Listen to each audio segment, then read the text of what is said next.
Gnostics believe in the perfect, omnipotent, divine source, the parent God. Yahweh of the Bible falls below this God on the hierarchy of the pantheon. Gnostics believe the God of the Jews, Yahweh Adonai, to be just one of many subordinate gods, one of the many angels that serve the parent God. Gnostic God of Israel, named Ialdaboth and Demiurge, is a brutal god of destruction. Ialdaboth is the imperfect God, the craftsman produced by Wisdom-Sophia, according to Gnostic literature, and thus distinct and separate from the omnipotent and perfect parent God. Gnostics state that God is impious in his madness for declaring himself to be God and that no other gods exist apart from him. Gnostic scripture recorded Ialdaboth was arrogant for stating he is a jealous God and that there is none like him. Cathars believed Jehovah was the devil who created the material world. He was the vengeful and violent God of the flood. Cathars judged Jehovah by his alleged evil deeds recorded in the Old Testament, rejecting God and, therefore, saying all those who adopt the Old Testament capitulate with the devil. Thus, Lucifer cleaned up the mess created by God. Gnostics believe Ialdaboth Demiurge is the creator god of earth who enslaved humans in matter, preventing them from becoming like gods who live in the spirit realm. Ialdabaoth, the evil god of the flood, who does not hold humankind's better interests in mind, made a mess of the universe. Gnostics believe Jehovah imprisoned humankind on earth through the mother of all evil, ignorance, and therefore, knowledge is freedom. Lucifer is called the architect god and not a creator god, for Lucifer did not create the universe from nothing, rather, he designed the universe out of existing material. Thus, Lucifer fixed the mess created by Ialdaboth. To this end, the title Demiurge is a derogatory Greek phrase that translates as a lowly public craftsman. The name thereby slanders God as a lowly deity that created an imperfect world for his personal turf, all to force humans to worship him.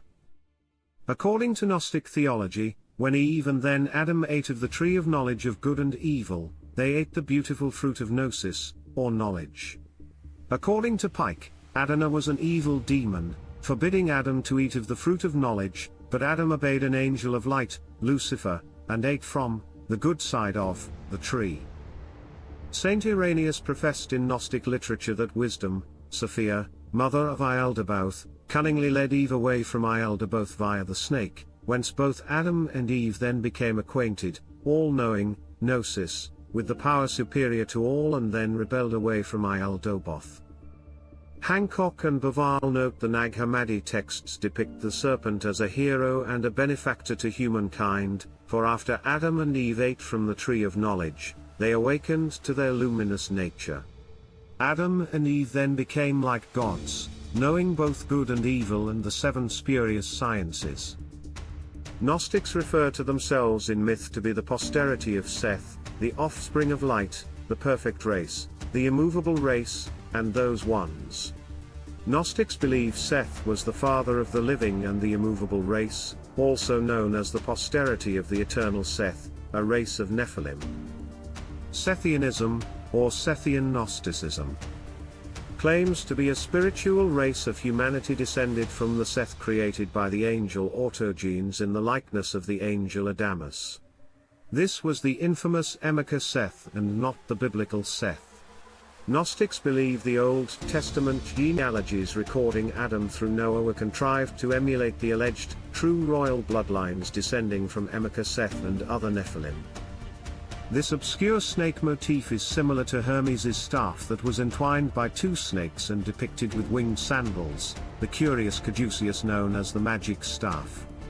It represents a kind of mediation between heaven and earth, just as the world tree, Mount Hermon, the Great Pyramids, and ziggurats did.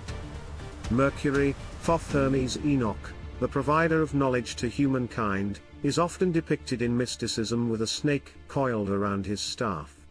Thoth Hermes was the mentor of doctors, magicians, and alchemists in first-time Egypt and in later mystic cultures. According to Gardner, the central staff with the dual serpent motif represents the spinal cord and the sensory nervous system, while the two uppermost wings signify the brain's ventricular structure. The small node at the top of the staff is the pineal gland, and in combination with the wings is known, in yogic circles, as the swan. It is emblematic of an enlightened being, the utmost realm of Grail consciousness achieved by the Knights of the Swan, and epitomized by such Grail heroes as Percival and Lohengrin.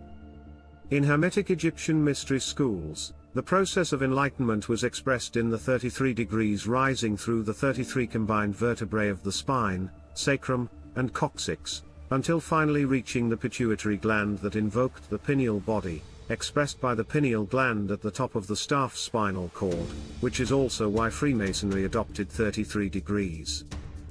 In addition, the original Egyptian priests of the Great White Brotherhood had a serpentine emblem, according to Gardner. The Egyptian Great White Brotherhood was an ultra-secret and ultra-powerful conclave, snake brotherhood, of priests immersed in the preservation of antediluvian knowledge, from which the Illuminati adopted. Enki was affectionately known as the Lord of the Sacred Eye, the all-seeing eye of Freemasonry and Egypt, which not surprisingly was represented by a serpent spiraling around a rod or stem or staff or tree, of knowledge. One Hebrew word for serpent was Nahosh, but this word could also be translated as diviner or he who unveils secrets. Finally, the horned serpent coiled around the staff was the hieroglyph used by ancient mystery schools for God. The snake motif was inherited by the medical associations from Asclepios, the ancient Greek credited with being the father of medicine, and a statue of him ordaining the Capodimonte Museum in Rome includes the same emblem, a staff coiled around by a serpent. Asclepios' son, Hippocrates, is the famous character of law that all doctors swear to when they take the Hippocratic oath.